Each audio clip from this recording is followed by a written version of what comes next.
Anyway, cool. So you just finished or you wrapped up some grad student work. Yeah, I had, in addition to this was my fifth semester in the program, and I did what's called oral exams. They basically I read 40 or 50 papers, and they kind of quizzed me on them. Um, Oh wow. so yeah, so I had to basically memorize the content of these papers and be able to talk about whether they were right and wrong and stuff like that. Is it like a smattering of classic papers as well as newer things, or Yeah, basically, pretty much. Yeah. That cool. was the goal, was to be, you want to be able to talk about the things everybody knows, and you also want to be able to talk about what's kind of on the cutting edge. So about Cool. half and half. Forgive me for not. Maybe I should know this, but is this all in the kind of political philosophical space? No, not really. I don't really do political philosophy. I don't really know much about political philosophy, and that is also the case for most philosophers who you see commenting on politics. So I don't know if. Sorry, are you recording already, or? Yeah, I am. Yeah, because this could be something we talk about as part of the interview. So political philosophy concerns questions like what is a state? Which states are legitimate? What is justice? Things like that. I think. I mean, I don't know. I've never studied it. Yeah. A lot of the philosophers who comment on politics publicly, like me, are coming at it weirdly from perspectives in more kind of core philosophical areas, which are metaphysics, the study of what there is and how the things that there are relate to each other, epistemology, which is the study of reasoning and knowledge and justifying and belief, philosophy of language, which is just what it sounds like, and philosophy of mind, which is just what it sounds like. So a lot of public philosophy about politics, for instance, from the philosophy of language perspective, might be on things like slurs, or might be on things like dog whistles. Racial slurs. Okay. Yeah, for example. And from the metaphysics perspective, you have the metaphysics of gender people. That's a big debate in public philosophy right now. What is a gender? Are there even genders? Yeah, my go-to there would have been religion. We've gone or the place of religion in public life and state church separation, that kind of thing. But you went to gender. Yeah, that's extremely now.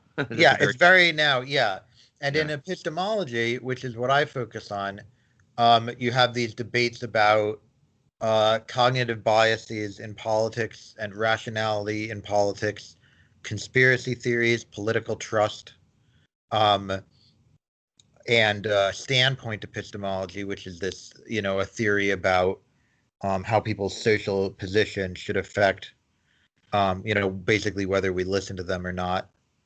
And so yeah, there's political philosophy is weirdly, if you want talk about politics publicly as a philosopher, political philosophy is often not the way to go these days, which I think is interesting. I wrote an article about this for Quillette, maybe about a year ago. I forget the title, but it was something about the political problem in philosophy is not a problem in political philosophy or something like that, because actually most political philosophers for the most part are willing to consider a variety of perspectives on the questions that they're familiar with, right? Because that's what they have to deal with every day. They have to consider a libertarian perspective. They have to consider a kind of social conservative perspective, because there are serious philosophers who advance these, right? But the people who come at political philosophy from metaphysics, epistemology, philosophy of language are often saying, I'm just going to take the politics for granted. And then with the politics taken for granted, I'm going to do some philosophy that is kind of dependent on really, really strong political assumptions. Political assumptions, not just like the left is better than the right or something like that, but political assumptions like Liz Warren was the best candidate in the 2020 presidential primary, which is like a working assumption of some feminist philosophers who write on politics and philosophy. So there's a weird dynamic. So yeah, I'm kind of part of the problem that I'm diagnosing. I write a lot about politics and I write a lot about philosophy, but I know almost nothing about political philosophy. Okay, yeah, I in another interview with you, I heard you.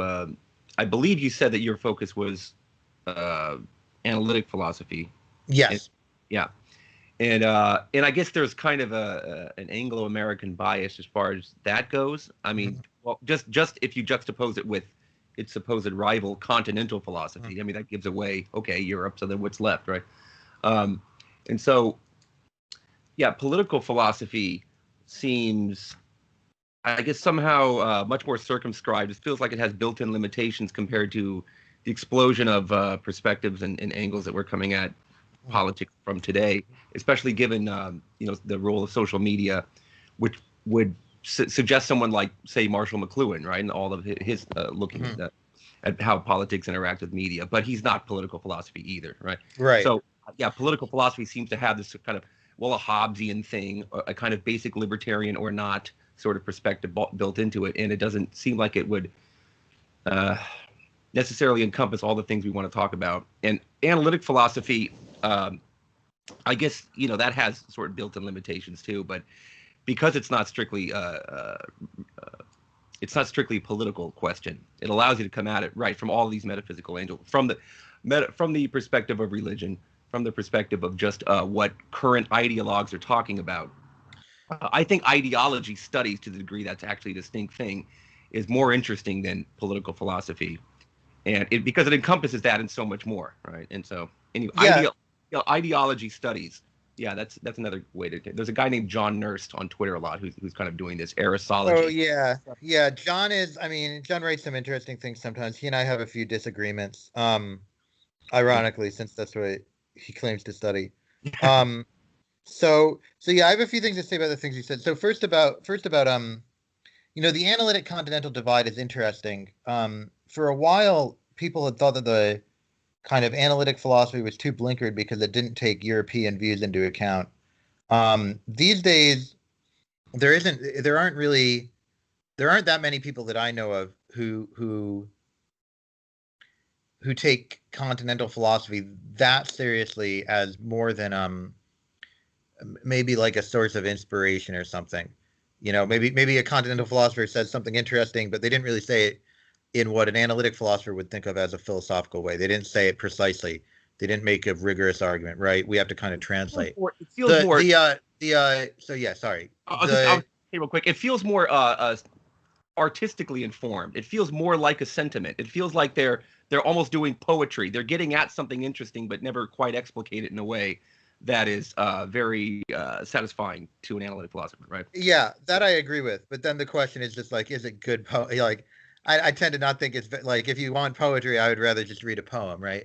Yeah. But what I was going to say was, these days, when analytic philosophers think about how the discipline might be blinkered, they're more likely to think about non-Western traditions. So Chinese philosophy, Indian philosophy, Africana philosophy, things like that. And they're more likely to think that we should integrate those perspectives into analytic philosophy. Now, I don't really know, those are also sources that, well, sometimes they say things that are interesting, just like Western historical sources, right? We're talking about history of philosophy. Sometimes, somebody says, oh, I'm working on philosophy from, the 13th century.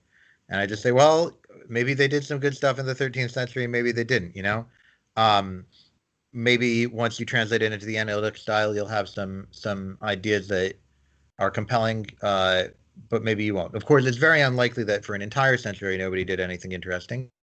Same thing, it's very unlikely that an entire continent, nobody did anything interesting. But the question is just, how interesting and in what form this takes. A lot of, the historians of philosophy are often they have this work of, kind of like I said, translating not just in the literal sense of putting something from one language to another, but taking a claim that's put in a sort of fuzzy way, or an argument that's in a form that might not be completely clear to analytic philosophers who have, very kind of specific ways of wanting to do things, um, and kind of putting it into that form, so that the rest of us can kind of see what the value is there that they saw. Um, so that's an interesting dynamic within analytic philosophy, and it's part of the kind of internal politics of the discipline. But with regards, the other thing I wanted to talk about that you were talking about was about this idea of ideology studies. So ideology is an important term. Ideology is a term, again, kind of that is talked about more, almost like you were saying. Within philosophy, it's generally epistemologists these days who talk about ideology. An epistemologist, again, is somebody who studies people's beliefs, the things they know, the way they justify beliefs, the way they do their reasoning, whether they're rational, things like that. And so there are a bunch of questions about whether people. I have a course syllabus I'm putting together, and the second unit of the course is called "What is an Ideology and Am I in One Right Now?" So basically, there's this idea that an ideology is this set of kind of structuring beliefs, right, that lead to other beliefs. They kind of set you up to have other beliefs, and they're somehow more fundamental, and they're things that are kind of hard to get rid of, right? Um, so ideology within epistemology has been used as a kind of real world analogy to some classical epistemological problems. So you probably know there's this classical skeptical problem from Descartes. What if an evil demon made me have all the perceptions that I'm having, right? Doesn't seem out of the question. Or, the more classic, like, what if I'm sleeping right now? What if everything I've thought I was perceiving was a dream, right? We have all these potential hallucinatory situations, and so, the skeptical view is these undermine our knowledge of the external world, right? And so the way that epistemologists talk about ideology is as a metaphor for these things. So it's kind of like, does the possibility that I'm in an ideology right now, does that undermine my political knowledge? So there are a lot of views on ideology within philosophy. Some people think everybody has an ideology. Some people think that an ideology is like a uniquely distorting perspective. Some people think that ideologies have to be normative claims. So you might think an ideology is like things ought to be this way. These people ought to do this. These people ought to do that. But other people think that an ideology can encompass like just claims about how the world tends to work and things like that. So yeah, ideology is a complicated topic, and I'm not 100% confident that it's been kind of satisfyingly outlined by philosophers. It's not 100% clear to me that if you have one set of beliefs and another set of beliefs, that philosophers are going to be able to say this one is an ideology and that one isn't, and things like that. Yeah, do you think there's anyone truly operating without an ideology, or rather, you can approximate acting ideology free?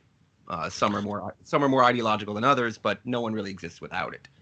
I mean, yeah, I mean, I think to answer that question, we better think about what an ideology is to begin with, and I tend to think so. I guess within the lingo that's developing, all of these things are being written like right now by philosophers. This is a very kind of like current, trendy field that I'm participating in. I'm of the view that I'm not strongly, but weakly of the view that I think is called a rationalist optimist. Those are kind of my terms. Other people, nobody else has really like set out. This is going to be one of the first things I do in this area. I'm going to kind of set out. Here's the variety of positions that people have taken so far. That's kind of like a thing that philosophers do sometimes. So by rationalist, what I mean is that most people, even in political conversations, generally are reasoning by methods that are not perfect, but like pretty good, right? yeah. They're not doing anything truly insane. And they're trying to get to the truth, for the most part. And optimist means sort of most people, once they have the truth, uh, they're not going to use it to like try to take other people down or hurt other people. They're gonna, most people are kind of in politics are kind of trying to do the right thing. Operating in good faith. They're operating. Yeah, I think the term is sociotropically. yeah, They're exactly. right. There's a, yeah, not to derail you at all, but there's a kind of a very widespread, I think, especially among populists, dispensation to think that others are operating cynically, but they're not. Right. Everyone is Right. operating very. Either, yeah, I don't think they're doing a good faith sort of social science at a fundamental level there. It's easy, very easy to get wrong too. But yeah, go ahead. Yeah, yeah. I think it's sociotropically. That's exactly right. This is something that Jeffrey Friedman in his book "Power Without Knowledge," which is a great book on all of these issues from a historian in political science who also has some engagements with philosophy. Yeah, I love Um, that you mentioned him. He was like a mentor of mine briefly, a little over 10 uh-huh. years ago when I was considering going to grad school. Yeah, I went to the 2008 APSA meeting in Boston, and then Mhm. another thing that he drummed up. Yeah, that's a big theme with him. Getting epistemology right and kind of lambasting libertarians for being highly cynical and critical of people, and Yeah, not getting the same charity they wish would be extended to themselves. But yeah, anyway. yeah. So in characterizing his position, um, he has a kind of unique position. So he doesn't exactly think that people are irrational the way that there are people. First of all, there are kind of people on what I might think of as my side who think people are irrational, right? So somebody like Jonathan Haidt is going to say, well, we just have these cognitive biases, right? We're all just doing motivated reasoning all the time. We have confirmation bias and stuff like that, and so you can't.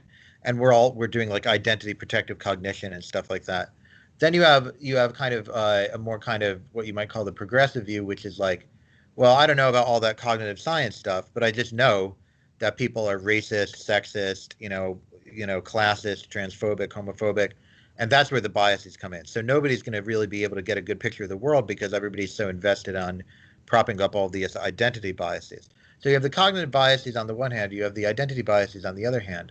Um, and what Friedman says is not exactly, it's not that we're biased or that we're doing a bad job reasoning. Friedman basically says that the modern world is intractably complex, right? It's impossible to have expertise about the modern world because there's too many moving parts, right? So Friedman's epistemology is neither not optimistic and pessimistic in the sense that I'm talking about, or not rationalistic or irrationalistic in the sense that I'm talking about. It's kind of a fatalistic epistemology. So he just says we're not, no matter even whether we're good or bad at it, we're not going to get it right. It's just not get rightable. So that's the kind of unique perspective he has. But he does think that people, if they were to get it right, they would do the right thing with it. He's a sociotropic reasoner. The interesting thing about these positions is it's really hard, sort of, for me, being a rationalist optimist, trying to have this position, it's actually very hard to kind of maintain that position when arguing with other people online and things like that, which obviously I do all the time. So you encounter the psychologically, the first thing you do, when a lot of the time when somebody disagrees with you is just to say, like you can't possibly think that. You're just trying to virtue signal, you're trying to like present yourself in a certain way, you're trying to think of yourself as a good person, and that's why you have to have these crazy views. Or you just must not be thinking through it correctly, right? You must be overweighting some evidence and underweighting other evidence and stuff like that. Um, so it's very attractive to be irrationalistic and pessimistic about these things, because it explains away how can all these people think that I'm wrong? How could it be that when I tweet something, 10 people, some of whom Yeah. I think are pretty smart, say, Oliver, you have just perceived this issue completely incorrectly. And the thing to remember is just like, well, there's also 10 people who think that I'm perceiving it correctly, and maybe that means that there's some inherent ambiguity there, or maybe it means that there's sort of various kinds of background evidence that the people could have been exposed to that would have made the subsequent beliefs rational or irrational based on their evidence, right? So it could be that the actual event, your reaction to it is based on a sort of set of other beliefs that are very hard to adjudicate. Um, Yeah. So that's I feel like there's a bit of a hidden optimism in the suspicion that other people are just acting sort of in a self-interested or cynical way. Because if you can just expose their corrupt self-interest, then we know what the correct answer will be. Like you're positing that there is a correct answer, and they're just sort of obfuscating and deflecting for cynical self-interest reasons. If exactly. It turns out people are lots of smart people are all acting in good faith and they simply disagree, that's a little bit overwhelming in its implications for what the correct answer is. Maybe there isn't one, and that's actually more dispiriting in many ways. Yeah, I think there is an optimism to that. And there's a great recent paper by a guy who just did his PhD at Brown, Kiran Sankaran, I think, called "What's New in the New Ideology Critique." And so his idea is basically, I don't know if he picked exactly the right philosophers, but he definitely identified the trend correctly. There's a trend among people who do this epistemology of ideology stuff that they kind of think that, like, oh, once we just need to pull the wool back from people's eyes, right? We need to make sure that they don't, once they stop realizing they have these biases and stuff, then all these issues will be solved immediately. And it's just not clear that this is going to happen either at an epistemological level, which is kind of what you and I have been talking about, or at a political level, which is more what this article was talking about.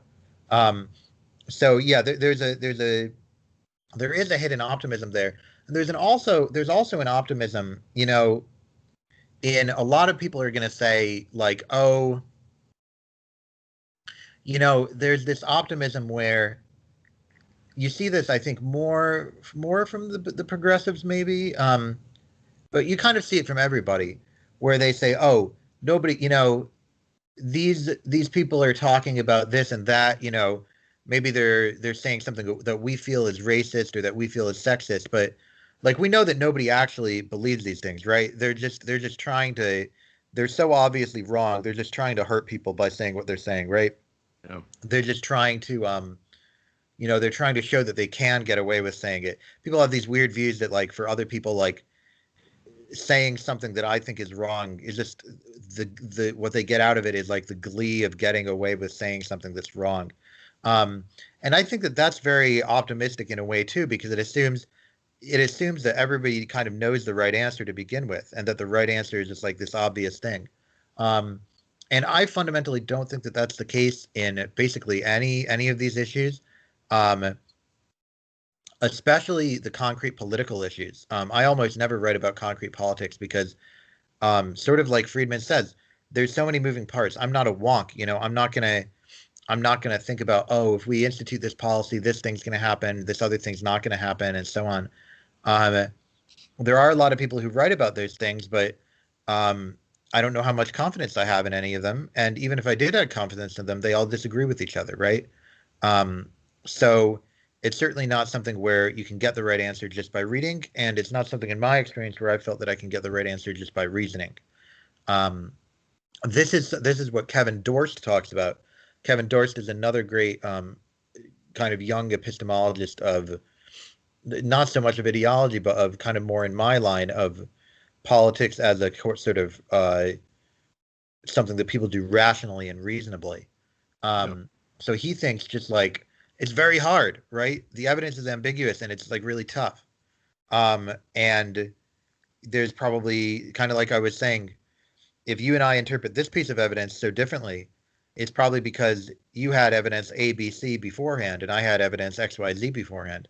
And that can mean that even if I think one answer is really clear and you think another answer is really clear, we can both be being rational and getting to those things because we've been presented with different evidence. We have different prior evidence going into it. So yeah, sorry, I'm giving you kind of like a survey of the things I've been thinking about recently, but there's a lot of really interesting stuff in the epistemology of politics going on right now.